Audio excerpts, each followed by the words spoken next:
দরবেশ দরবার পরবর্তী অংশ। দরবেশ দর্শনের 14/25 নম্বর পত্রাংশে দরবেশজি বড় সুন্দর করে এদের প্রভেদটা দেখিয়েছেন।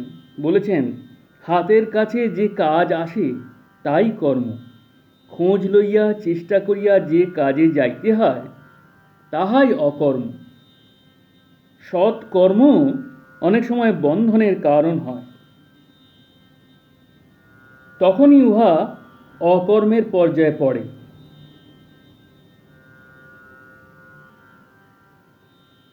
দরবেশজির আহ্বান পেয়ে তাঁর শিষ্য ডাক্তার নীরদ বর্মন একবার প্রয়াগে কুম্ভ মেলায় এলেন।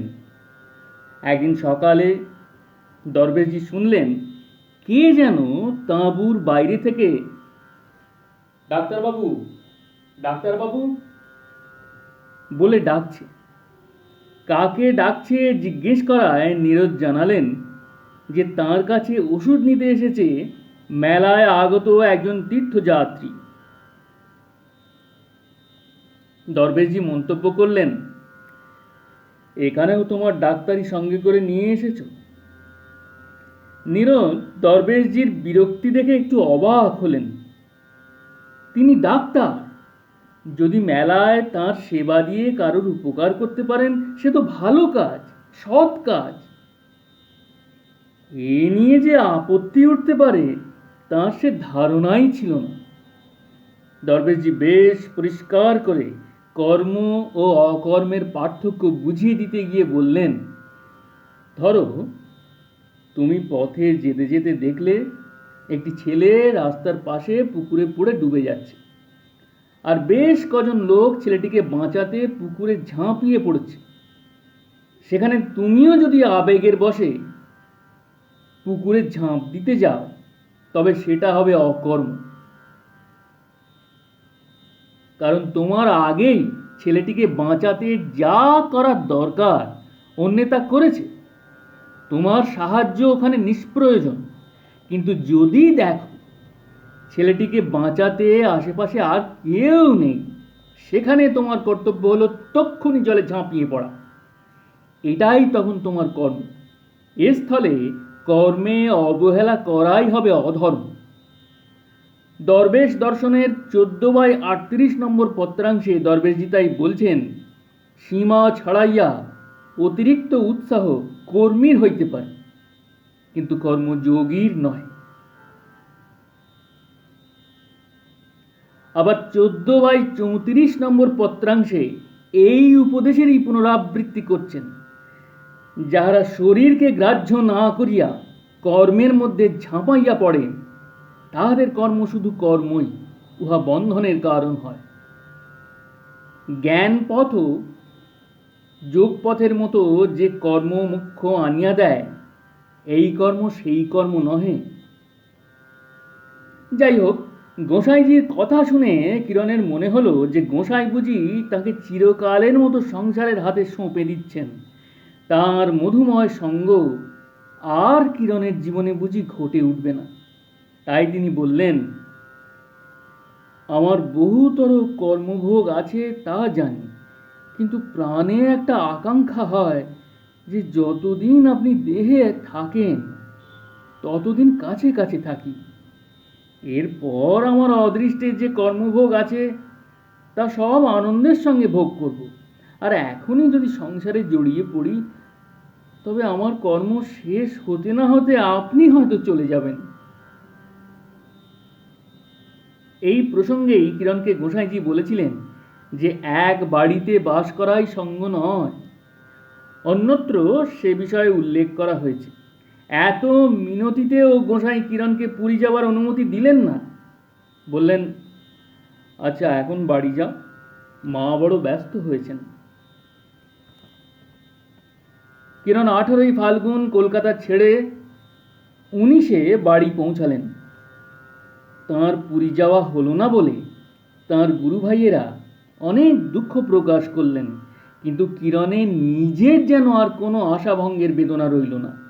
বাড়িতে এসে মাকে প্রণাম করতে তাকে খুব খুশি দেখালো, অথচ তিনি যেন একটা সংকোচ বা লজ্জার ভাব গোপন করে কিরণের কাছে সহজ হতে পারছেন না, এরূপ মনে হলো।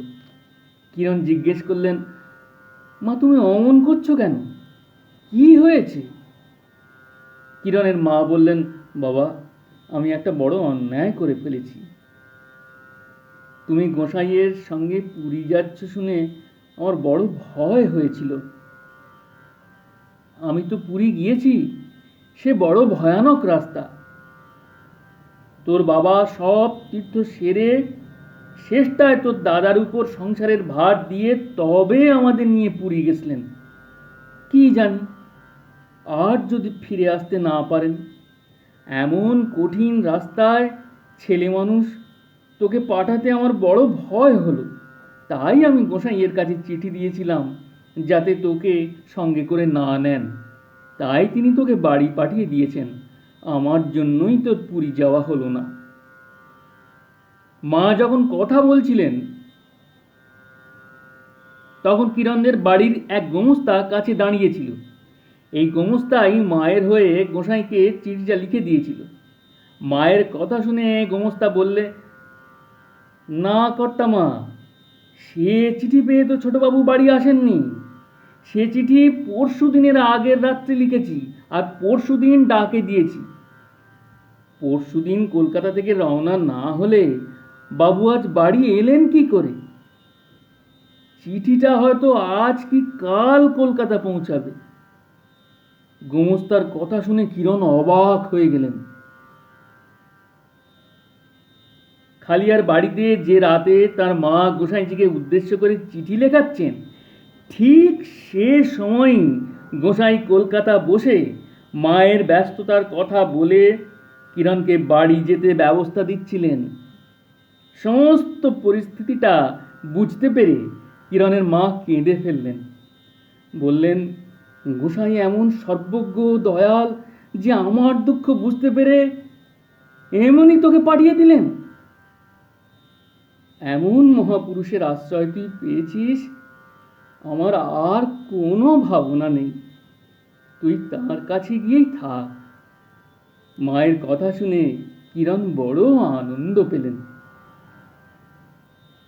গোসাইজি নীলাচলে, তিনি ডেকে না পাঠালে কিরণের তাঁর কাছে যাবার কোনো উপায় নেই। ম্রিয়মাণ হয়ে দিন কাটান তিনি। পুরী পৌঁছাবার পর কুলদানন্দ ব্রহ্মচারী কিরণকে লেখেন, ভাই তুই তো এলি না। আমরা পরমানন্দে ঠাকুরের সঙ্গে নানা স্থান ঘুরে দর্শন করছি। ঠাকুর 24 ঘন্টা কি একটা ভাবে মাতোয়ারা হয়ে আছেন। চিঠি পড়ে হৃদয়ের বেগ সম্বরণ করা কঠিন হয় কিরণের, কিন্তু তার হাত পা বাঁধা। যোগজীবনজির চিঠি না এলে তার তো পুরী যাওয়া চলে না। গোসাইয়ের কথা, পুরীর কথা মনে হলেই মনটা কেমন যেন টনটন করে ওঠে। তবু কর্তব্য, কাজ, সংসারের কাজ সবই করে যেতে হয়। সহজ হয়ে চলতে হয়, স্বাভাবিকভাবে সব কিছুতেই যোগ দিতে হয়। কিরণ 28শে ফাল্গুন আড়িয়াল রওনা হয়ে গেলেন। সরোজবালা তখন সেখানে। মাঝে মাঝে কিরণ আড়িয়ালের পাশে পাশে দেব বিগ্রহ আদি দর্শন করতে যান। কখনো কখনো সন্ধ্যা কীর্তনে যোগদান করেন। 17ই চৈত্র কিরণের ছোট মা সরোজবালা ও আরও অনেককে নিয়ে তিনি লাঙ্গলবন্ধে অষ্টমী স্নানের জন্য এলেন। ব্রহ্মপুত্রের জলে এই স্নান বহুদিনের পুরনো প্রথা। কিরণ এত বড় মেলা, এত বিপুল লোক সমাগম আগে আর কখনো দেখেননি। অনেক সাধু, বৈরাগী, বৈষ্ণবের ভিড়। কিরণ ও সরোজ জোড় বেঁধে ওই পুণ্য সলিলে তীর্থস্নান করলেন। নৌকা করেই আড়িয়াল রওনা হলেন সবাই। পথে কাইলার ট্যাক ও তালতলায় রান্না ও খাওয়ার ব্যবস্থা হলো। 18ই চৈত্র সন্ধ্যার পর আবার আড়িয়ালে। আড়িয়াল থাকতেই কিরণ 25শে চৈত্র 1305 সালের 6ই বৈশাখ এই দুদিন হোলি গানের পাল্লায় আড়িয়াল গ্রামের দলের সরকার হয়ে যোগ দিলেন। প্রথম দিনে গানের লড়াই সোনারঙের দলের সঙ্গে। কিরণ আসরে বসেই ওপক্ষের অনেক গানের জবাব লিখে দিলেন। লড়াইয়ের বিচারে দুদল সমান সমান হল। দ্বিতীয় দিনের পাল্লা ছিল দিবন্দি গ্রামের সঙ্গে। সেদিন কিরণদের অর্থাৎ আড়িয়াল গ্রামের জয় হলো। কিরণের খুব নাম হলো এই কবি গানের লড়াইতে। 1305 সালের 7ই বৈশাখ কিরণ আড়িয়াল ছেড়ে খালিয়া চললেন। পথে মাদারীপুরে গুরুভাই যজ্ঞেশ্বর সেনের বাসায় যেতে ইদিলপুরের গুরুভাই বিপিনবাবুর সঙ্গে দেখা হল। পরদিন সকলে কুমারখালীর কুঞ্জ সাহার সঙ্গে মাদারীপুর থেকে নৌকায় কুঞ্জদের বাড়ি এলেন। কুমারখালীতে সবাই মিলে কীর্তনানন্দে মেতে গেলেন। 8ই বৈশাখ রাত্রে খালিয়া পৌঁছালেন কিরণ। বৈশাখের প্রথমেই সরোজকে খালিয়ায় নিয়ে আসার কথা ছিল, কিন্তু সরোজের মা অসুস্থ হয়ে প্রায় শয্যাগত ছিলেন বলে সরোজবালার পক্ষে কিরণের সঙ্গে আসা সম্ভব হয়নি। খালিয়ায় এসে কিরণের মন আরও বেশি উচাটন হয়ে উঠল। গোসাইয়ের কাছ থেকে কোনো আহ্বান আসছে না, পুরী যাবারও কোনো উপায় হয় না। মন যখন বড় খারাপ লাগে গুরুভাইদের কাছে যান, তাতে তবু কিছু শান্তি পান। রোজ রাতে গুরুভ্রাতা রেবতী রায়ের বাড়িতে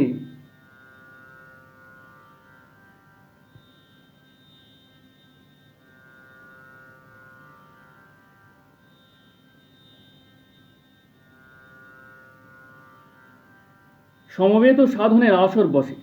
মাঝে মাঝে কীর্তন হয়। প্রতীক্ষার দীর্ঘ দিন যেন আর কাটতে চায় না।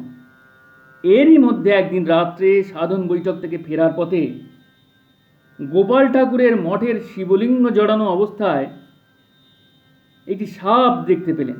সাপের মাথায় মণি জ্বলছে। তিনি সর্পবেষ্টিত শিবলিঙ্গের সামনে সাষ্টাঙ্গ প্রণাম করলেন। আর এক রাতে বাড়ি আসার সময় রাস্তায় খালিয়ার কেদারভদ্রের পরলোকগত বোনের প্রেতাত্মা সামনে এসে দাঁড়াল এবং তার ভাইকে বলে যাতে তার পিণ্ড দেবার ব্যবস্থা হয় সেজন্য প্রার্থনা জানালো। কিরণ কেদারভদ্রকে পাথে টাকা দিয়ে গয়া পাঠিয়ে প্রেতের সদ্গতির বন্দোবস্ত করে দেন।